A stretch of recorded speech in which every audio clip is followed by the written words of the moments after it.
नमस्कार दोस्तों। आशा रखता हूं कि आप सब बहुत अच्छे होंगे।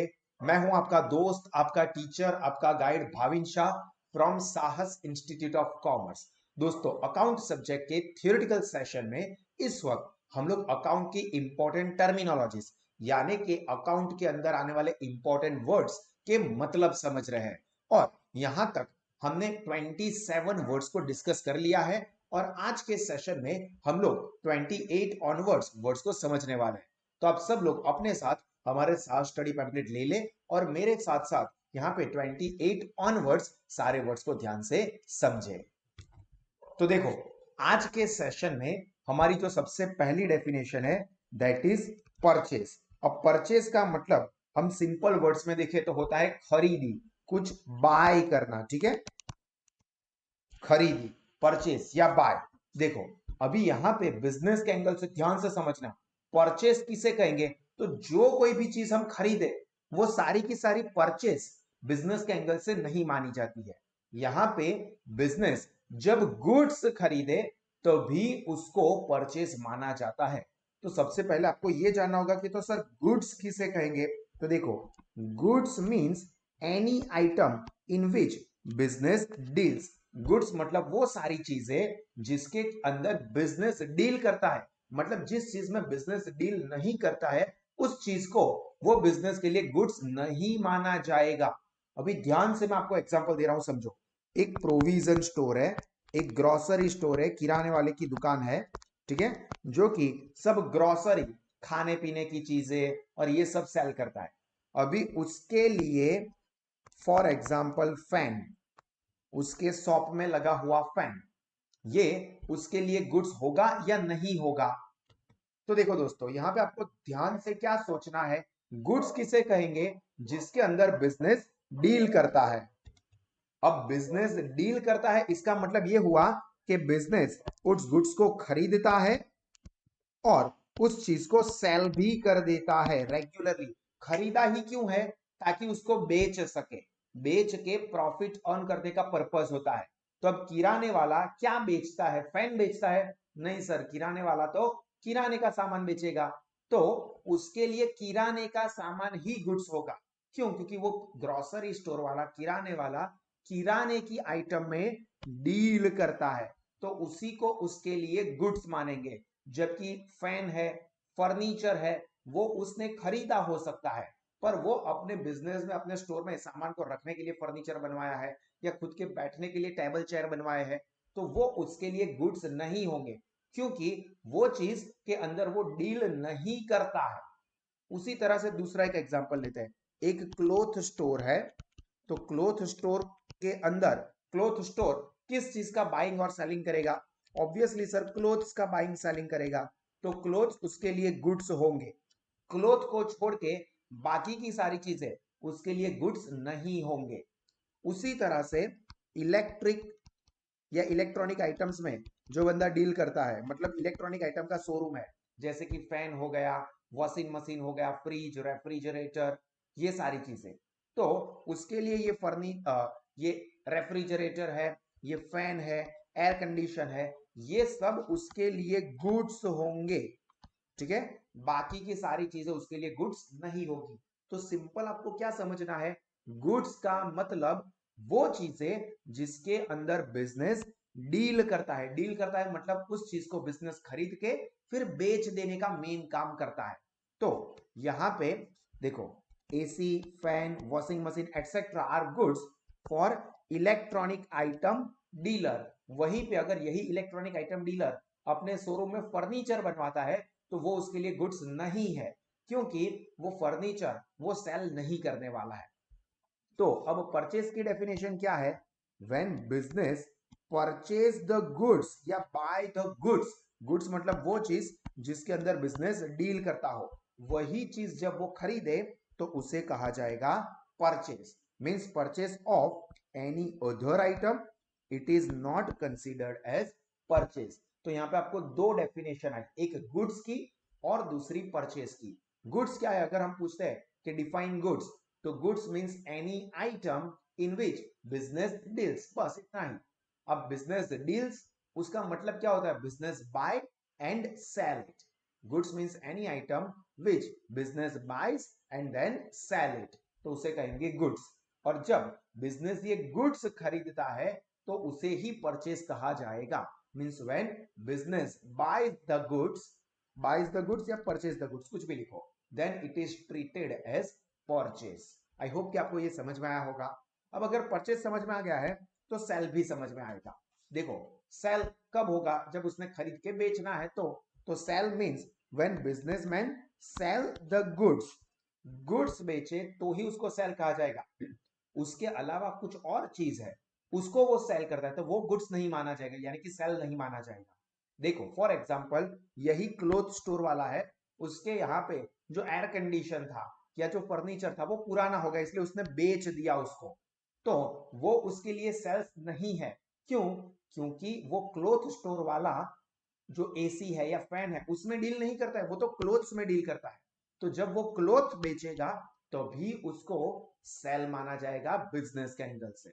सिमिलरली जो इलेक्ट्रॉनिक आइटम्स वाला है वो अपने यहाँ पे fan, AC, refrigerator, washing machine ये वगैरह सब चीजें सेल करेगा तो उसे ही सेल्स के तौर पे ट्रीट किया जाएगा।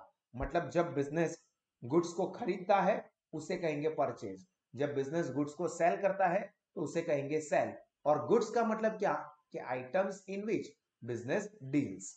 और इसके साथ ही कनेक्टेड 30th नंबर की डेफिनेशन है स्टॉक।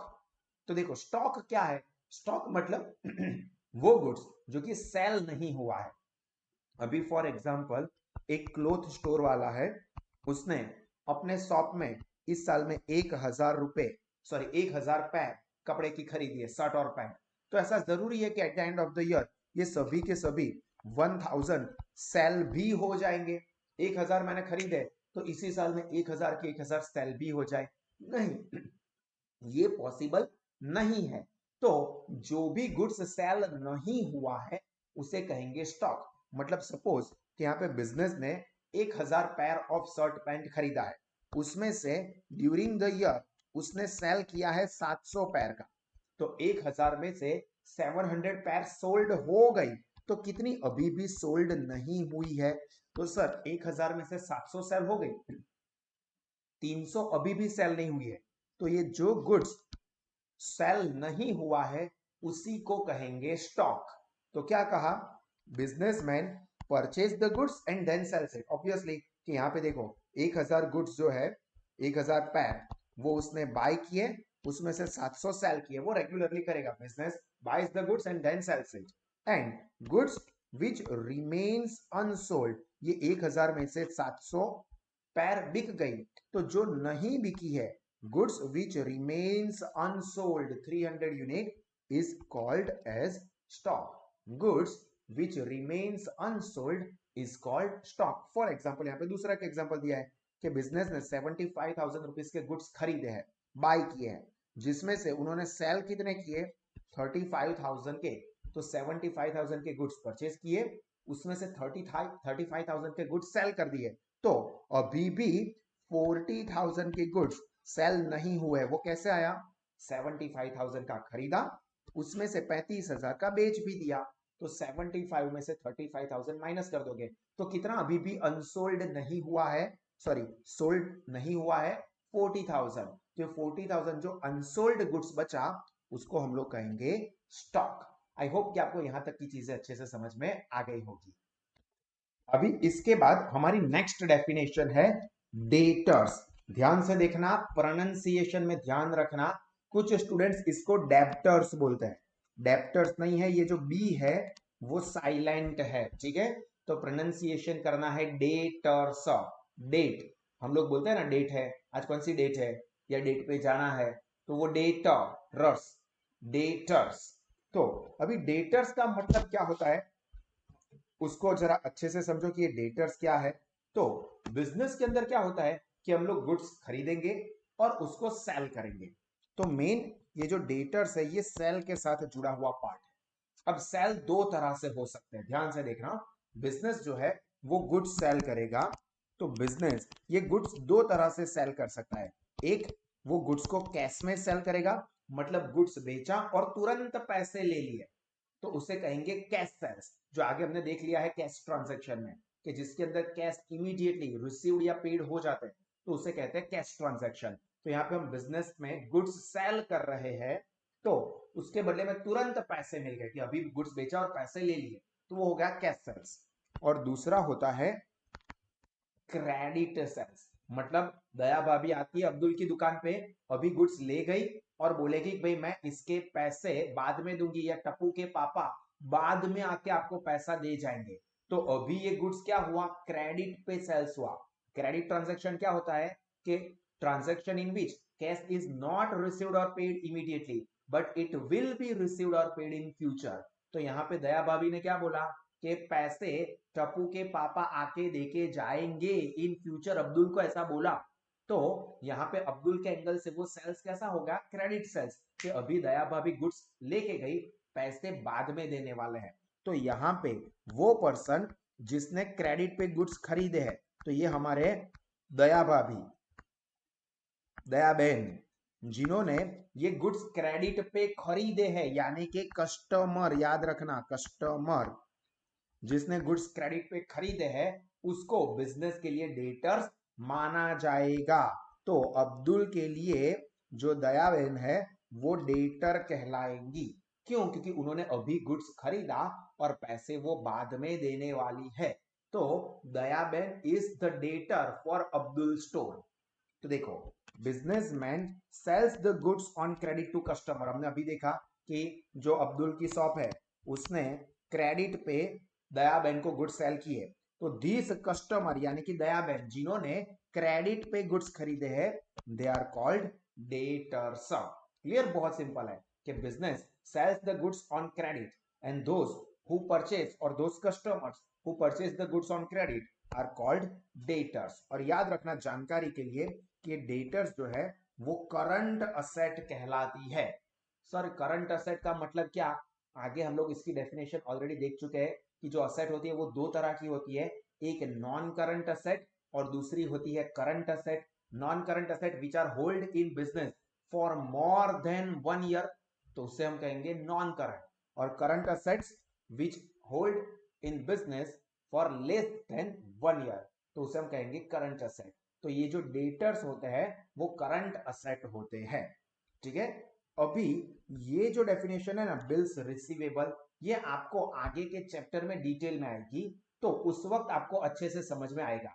अभी सिर्फ जानकारी के लिए समझ लो, बाकी इतना इंपॉर्टेंट अभी नहीं है, क्योंकि इसके ऊपर एक पूरा separate chapters bill of exchange वाला अलग से पढ़ना होगा, जिसके अंदर ये बिल्स रिसीवेबल आएंगे। तो अभी देखो, समझ लो एक बार कि बिल्स रिसीवेबल क्या है। तो bills receivable is a document between two parties, दो पार्टी के बीच का डॉक्यूमेंट है, इन विच वन इज राइटर, जिसमें से एक राइटर है, and second is acceptor, in which the writer मतलब जिसने ये बिल लिखा है वो एक्वायर्स द राइट, राइट मतलब उसको हक मिलता है किस चीज का, to receive certain amount on predetermined date in future. अभी इसको मैं एग्जांपल के थ्रू समझाऊंगा तो आपको और अच्छे से क्लियर होगा। देखो, वर्ड टू वर्ड हम लोग समझते हैं कि बिल्स रिसीवेबल क्या है। तो एक रिटर्न डॉक्यूमेंट है। सबसे पहले तो वो किसके साथ कनेक्टेड है ये याद रखना, connected with credit sales. CR dot लिखा, ये शॉर्ट फॉर्म है क्रेडिट के लिए। ठीक है, तो CR मतलब क्रेडिट सेल्स। तो बिल्स रिसीवेबल तभी पिक्चर में आएगा जब क्रेडिट सेल्स हुआ है। ठीक है, तभी ये बिल्स रिसीवेबल पिक्चर में आएगा। अगर क्रेडिट सेल्स हुआ ही नहीं है तो बिल्स रिसीवेबल भी नहीं आएगा। तो ये बिल्स रिसीवेबल है क्या, तो अभी हमने आगे देखा कि अब्दुल जो स्टोर है उसने अपने कस्टमर दयाबेन को क्रेडिट पे गुड्स सोल्ड किया। मतलब होने क्या वाला है कि जो दयाबेन है will pay money in future. Dayaben future में अब्दुल स्टोर को पैसा देने वाली है, पर फ्यूचर में सपोज दयाबेन पलट जाए तो, नहीं नहीं मैंने आपके यहां से कोई स्टोर से सामान नहीं खरीदा है, मैं इसके पैसे नहीं दूंगी, तो अब्दुल क्या कर सकता है, कुछ नहीं कर सकता है।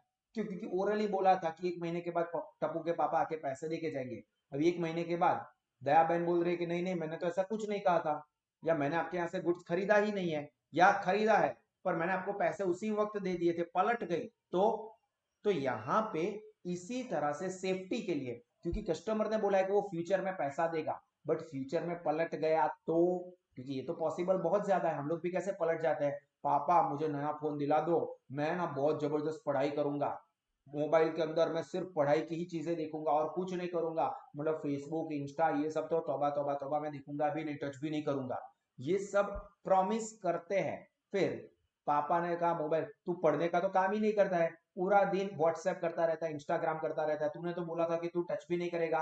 कैसा लगा मेरा मजाक? पलट गए तो कोई प्रूफ नहीं है। तो यहाँ पे क्या होता है कि कस्टमर फ्यूचर में पलट ना जाए, तो इसी के लिए बिजनेस अपनी सेफ्टी के लिए एक डॉक्यूमेंट लिख देता है। तो भाई दया बहन, आपको देखो बिल्स रिसीवेबल, जो डॉक्यूमेंट लिखवाता है वो क्या है, bills receivable which is a document between to party. हमारे एग्जांपल में दो पार्टी कौन आई, एक अब्दुल स्टोर और दूसरे दया बहन, ठीक है, एक बिजनेस होगा और दूसरा कस्टमर होगा। One is writer, second is acceptor. कौन लिखेगा, अब्दुल लिखेगा कि भाई दया बहन आपको 1 महीने के बाद 10,000 रुपए मुझे पे करने पड़ेंगे, ठीक है। दया बहन कहेंगे कि हाँ मुझे 1 महीने के बाद 10,000 रुपए आपको पे करने हैं, तो दया बहन क्या हो गए, एक्सेप्टर।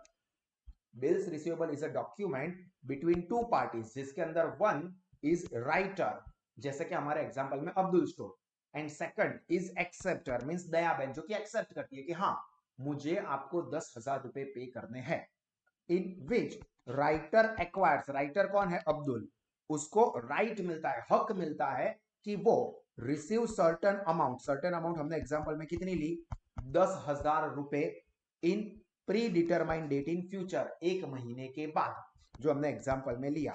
तो ये सारी चीजें जिस डॉक्यूमेंट पे लिखी हुई है कि दया बहन आप 1 महीने के बाद इस तारीख को मुझे 10,000 रुपए पे करोगे, दया बहन बोल रहे हाँ मैं करूंगी, साइन कर दिया, तो ये जो डॉक्यूमेंट तैयार हुआ उसी को कहेंगे बिल्स रिसीवेबल, अब्दुल स्टोर के एंगल से।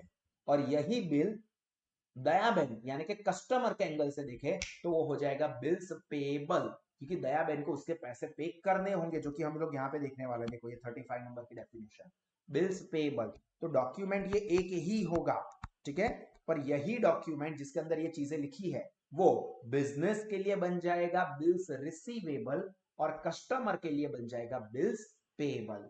तो डेफिनेशन क्या है, bills receivable is a written document between two parties in which one is a writer and second is acceptor, under which writer acquires the right or gets the right, acquire word याद ना है तो आप लिख सकते हो writer gets the right to receive certain amount in predetermined date in future, that's it, simple।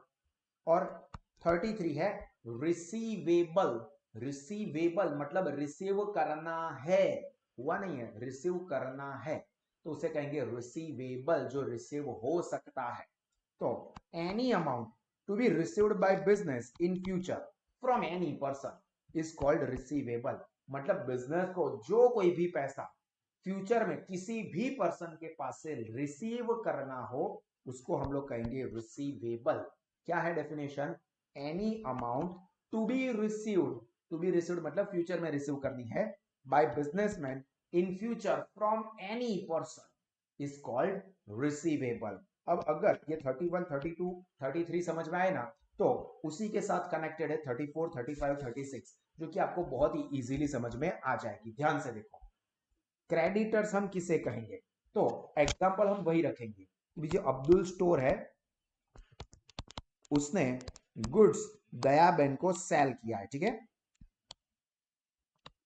तो ध्यान से समझना, अब्दुल स्टोर ने गुड्स सेल किया था, तो अब्दुल स्टोर के एंगल से दया बहन जो है वो हमारे कस्टमर यानी कि डेटर होंगे अब्दुल स्टोर के एंगल से। वहीं पे अगर हम लोग दया बहन के अकाउंट लिखते होते तो दया बहन ने गुड्स क्रेडिट पे परचेस किए, फिर से बोल रहा हूं, दया बहन ने क्या किया, गुड्स को क्रेडिट पे परचेस किया, किसके पास से परचेस किया, अब्दुल स्टोर के पास से। तो ये अब्दुल स्टोर जो है वो दया बहन के लिए बन जाएगा क्रेडिटर। फिर से ध्यान से समझ लो, ट्रांजैक्शन एक ही है कि Abdul store sells grocery worth ₹10,000 to Dayaben on credit. Abdul store ने दयाबेन को 10,000 रुपए की ग्रोसरी क्रेडिट पे सेल की है। तो वहां पे अब्दुल स्टोर के एंगल से हम लोग देखे, अब्दुल स्टोर का सीधा चश्मा, तारक मेहता का उल्टा चश्मा नहीं, अब्दुल स्टोर के चश्मे से देखे, मतलब उसके एंगल से देखे, तो दयाबेन उनके लिए डेटर बन जाएगी। वहीं पे अगर हम लोग दयाबेन के एंगल से देखे, मतलब हम लोग दयाबेन के बुक्स ऑफ अकाउंट लिखे, तो उन्होंने गुड्स जिसके पास से क्रेडिट पे खरीदे, किसके पास से खरीदे? अब्दुल स्टोर के पास है। तो अब्दुल स्टोर दयाबेन के लिए हो गए क्रेडिटर। तो देखो, person from home business purchase the goods, person जिसके पास से बिजनेस ने गुड्स क्रेडिट पे परचेज किए हैं, तो उसे कहेंगे हम लोग क्रेडिटर्स। मतलब सपोज मान लो कि अब्दुल स्टोर जो है वो गुड्स खरीद के लाया है गड़ा इलेक्ट्रॉनिक्स से, ठीक है। अब्दुल स्टोर ने दयाबेन को सेल किया है, पर उसने भी तो कहीं ना कहीं से खरीदा होगा, तो उसने गड़ा इलेक्ट्रॉनिक्स से क्रेडिट पे गुड्स खरीदे हैं। तो अब्दुल स्टोर के लिए गड़ा इलेक्ट्रॉनिक्स हो जाएंगे क्रेडिटर्स, और ये क्रेडिटर्स आते हैं करंट लायबिलिटी में। उसके बाद है बिल्स पेएबल, जो मैंने अभी एग्जांपल दिया था कि जब अब्दुल स्टोर ने गुड्स दयाबेन को क्रेडिट पे बेचा, तो उन्होंने लिखवा दिया कि दयाबेन आपको 10,000 रुपए एक महीने के बाद मुझे पे करने साइन करके दो। और वो डॉक्यूमेंट, वो एक ही डॉक्यूमेंट, सपोज ये डॉक्यूमेंट है जिसके ऊपर अब्दुल ने लिखा था कि दयाबेन आपको 10,000 रुपए मुझे पे करने हैं एक महीने के बाद, और दयाबेन ने उसको एक्सेप्ट कर दिया, तो ये एक ही बिल है। अब्दुल स्टोर के एंगल से वो बिल्स रिसीवेबल था, पर यहीं पे दयाबेन के एंगल से दयाबेन को इसके 10,000 रुपए फ्यूचर में पे करने हैं, तो उसे कहेंगे बिल्स पेएबल। तो bills payable is a written document which involves two party, जो कि अभी आगे आ गया, one is writer and second is acceptor. अब देखो, where acceptor accept to pay certain amount to specified person in future, जहां पे एक्सेप्टर यानी कि दयाबेन वो एक्सेप्ट करती है कि भाई मुझे 10,000 रुपए आपको फ्यूचर में पे करने हैं। तो बहुत सिंपल है, बिल्स रिसीवेबल का ऑपोजिट है। और लास्ट है पेएबल, वो रिसीवेबल का ऑपोजिट है। रिसीवेबल में क्या था? Any amount to be received in future, जबकि ये पेएबल है तो क्या हो जाएगा? To be paid. Any amount which is payable, payable लिखो, या टू बी पेड मतलब फ्यूचर में पे करना है by businessman to any other person in future is called payable. Any amount to be paid और payable by business to third party in future is called payable. तो यहां पे हमारे इस सेशन की सारी डेफिनेशन कंप्लीट हुई। आई होप कि आपको ये सारी डेफिनेशन समझ में आई होगी। थोड़ी सी नई डेफिनेशन है, बट मैंने आपको बहुत ही डिटेल में और प्रैक्टिकल एग्जांपल के साथ समझाया है, तो आपके माइंड में सारी चीजें क्रिस्टल क्लियर होनी ही चाहिए। और इसको आप अच्छे से रिफर करके फिर अपनी नोटबुक में भी कम से कम 2 बार लिख दोगे, ताकि ये अच्छे से आपके माइंड में क्लियर हो जाए। और इसी तरह के और एक्स्ट्रा ऑर्डिनरी एजुकेशन आप या आपके कोई भी फ्रेंड्स या रिलेटिव्स 11th-12th के लिए, FY SY TY BCom के लिए, या CA या CS के कोई भी लेवल के लिए लोवेस्ट फीस पे best extra ordinary educational features avail करना चाहते हैं, तो सबको रेकमेंड करो कि वो आज ही गूगल प्ले स्टोर से साहस स्मार्ट स्टडीज ऐप को डाउनलोड करें। God bless you all. जय हिंद।